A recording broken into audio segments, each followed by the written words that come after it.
Our first reading is taken from Genesis chapter 18, and I'm reading from verses 1 to 15. The Lord appeared to Abraham at the sacred trees of Mamre. As Abraham was sitting at the entrance to his tent during the hottest part of the day, he looked up and saw 3 men standing there. As soon as he saw them, he ran out to meet them.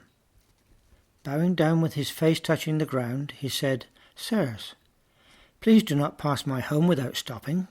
I'm here to serve you. Let me bring some water for you to wash your feet. You can rest here beneath this tree. I will also bring some food. It'll give you strength to continue your journey. You have honored me by coming to my home, so let me serve you." They replied, "Thank you. We accept." Abraham hurried to his tent and said to Sarah, "Quick, take a sack of your best flour and bake some bread." Then he ran to the herd and picked out a calf that was tender and fat, and gave it to a servant who hurried to get it ready. He took some cream, some milk, and the meat, and set the food before the men. There, under the tree, he served them himself, and they ate.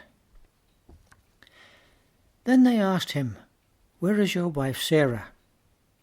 "She's here in the tent," he answered. One of them said, 9 months from now, I will come back, and your wife Sarah will have a son."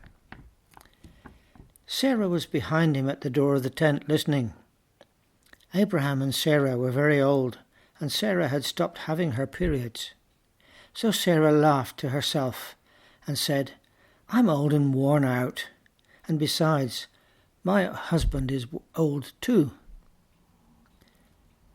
Then the Lord asked Abraham, "Why did Sarah laugh and say, 'Can I really have a child when I'm so old?' Is anything too hard for the Lord? As I said, 9 months from now I will return, and Sarah will have a son." Because Sarah was afraid, she denied it. "I didn't laugh," she said. "Yes, you did," he replied. "You laughed."